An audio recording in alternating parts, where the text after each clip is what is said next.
یار چه شد، خانه چه شد، خانه چه شد، ساقی و ساغر و میخانه چه شد، روز چه شد، آفتاب چه شد، مهتاب چه شد، گرمی محمل و کاشانه چه شد، بلبل پر کرده آوای تو کو،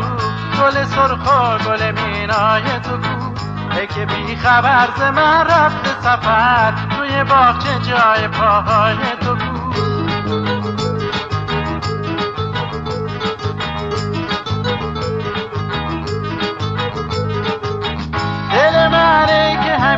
توی خواب ای نیاز تو همیشه بی جواب